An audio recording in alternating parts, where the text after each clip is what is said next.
Hello from Boiling Hot Brighton. Thank you so much to all of you who commented on last week's tongue-in-cheek video about how to create a room of doom.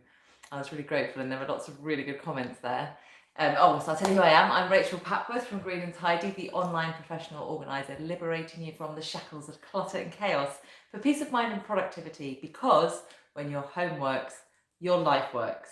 And there's one particular comment that I want to highlight in this week's video from the very lovely and always inspiring Claudia, who posted on three additional ways to create a room of doom. But to me, they were 3 ways to keep a room of doom.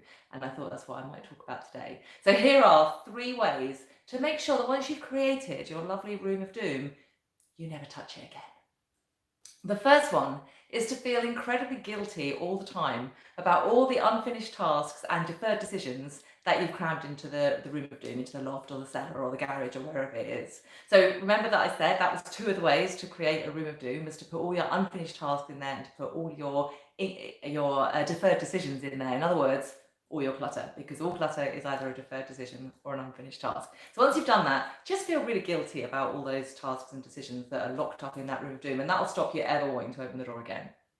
The second thing is to feel really, really scared, feel a lot of fear about whether any member of your family or a friend or a neighbour or maybe a work person would ever need to go into the room of doom.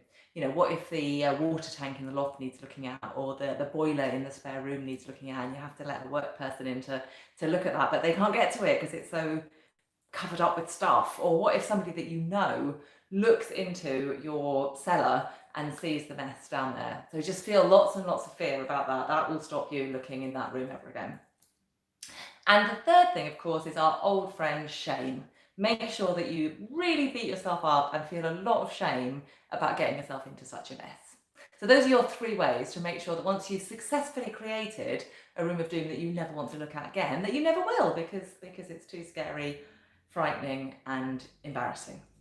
So obviously this is as tongue-in-cheek as last week's video, and the reason why I'm talking about this is because, as you know, if you watch these videos regularly, I'm in the process of making a new video course which will show you how to get rid of that room of doom, how to clear that attic or cellar or loft or basement or garage or shed or outhouse or storage unit or spare room that at the moment you can't even access because it's got so much stuff in it. And I'm so enjoying making the course. I'm really fired up about it.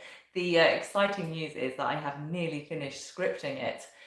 I will probably finish that this week. I've already made some videos with clients that are going to be included in the course, and I'll be making another couple over the next couple of weeks. And I'm also, as soon as I've got the scripting done, I'll start the filming of the more presentational style lectures within the course. So it's coming on pace. Really excited about it. Do keep the comments coming about anything to do with those storage areas, anything, questions, the things you find difficult about it, what it's like for you, things that have worked for you, things that, you know, like really good ways to organise them or good ways to use those spaces, anything to do with those spaces. Please give the video a like, share it widely, and I'll see you next week. Take care, bye bye.